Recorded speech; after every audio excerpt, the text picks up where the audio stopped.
दोस्तों, जिंदगी हर किसी को मिलती है, लेकिन उसे जीने का तरीका हर किसी के पास अलग होता है।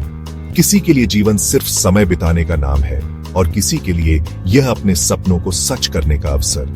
कुछ लोग बिना दिशा के जीते हैं।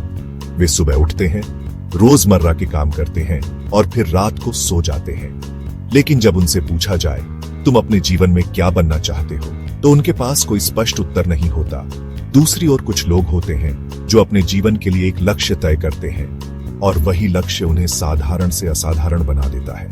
आज की यह कहानी उसी सफर की है जहां एक साधारण इंसान ने लक्ष्य निर्धारण को अपनाकर खुद को सशक्त किया, जीवन की मुश्किलों से लड़ा और यह साबित कर दिया कि जो व्यक्ति अपने सपनों को लक्ष्य में बदल देता है वही अपनी तकदीर का निर्माता बनता है। जीवन चल रहा था, लेकिन बिना किसी दिशा के। सुबह उठना, काम पर जाना, थोड़ी सी जिम्मेदारियां निभाना और फिर थक कर लौट आना, बस यही दिनचर्या थी। लेकिन भीतर कहीं एक खालीपन था। यह खालीपन कहता था, तुम सिर्फ जी नहीं रहे, तुम बस गुजार रहे हो। जब जीवन में कोई लक्ष्य न हो तो इंसान एक नाव की तरह होता है जो समुद्र में बिना पतवार के भटक रही हो। वह लहरों के साथ बहती रहती है, लेकिन किसी मंजिल तक नहीं पहुंचती। यही हालत थी। कभी कभी लगता कि शायद यही जीवन है, लेकिन अंदर की आवाज कहती थी, नहीं, इससे ज्यादा चाहिए। एक दिन अचानक यह एहसास हुआ कि अगर यूं ही चलता रहा तो जीवन व्यर्थ निकल जाएगा। तभी पहला कदम उठाया गया, लक्ष्य तय करने का। कागज और कलम उठाकर खुद से एक सवाल पूछा गया, मैं अपने जीवन से क्या चाहता हूं? उत्तर तुरंत नहीं मिला, लेकिन धीरे धीरे दिल की गहराइयों में झांकने पर कुछ बातें सामने आईं। खुद को बेहतर बनाना, समाज के लिए कुछ करना, आर्थिक रूप से स्वतंत्र होना, आत्मविश्वास और सम्मान पाना।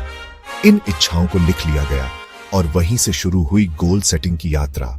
सिर्फ सपनों को लिखना ही काफी नहीं था, जरूरी था उन्हें स्मार्ट गोल्स में बदलना। विशिष्ट, मापनीय, प्राप्त करने योग्य, प्रासंगिक, समयबद्ध। पहले छोटे छोटे लक्ष्य बनाए गए, जैसे हर दिन कम से कम 30 मिनट सीखने में लगाना, हर महीने एक नई किताब पढ़ना, हर सप्ताह एक नई आदत अपनाना। ये छोटे लक्ष्य बड़े सपनों की नींव बने। लक्ष्य तय करना आसान था, लेकिन उन्हें पूरा करना कठिन। कई बार आलस हावी हो जाता, कई बार हालात रोकने लगते। सुबह जल्दी उठने का लक्ष्य था, लेकिन बिस्तर छोड़ना भारी पड़ता। किताबें पढ़नी थी, लेकिन ध्यान बार बार मोबाइल की तरफ चला जाता। नए कौशल सीखने थे, लेकिन काम की थकान रोक देती। लेकिन हर बार वही लिखा हुआ कागज ताकत देता। उस कागज पर लिखे हुए लक्ष्य याद दिलाते, तुम्हें आगे बढ़ना ही है।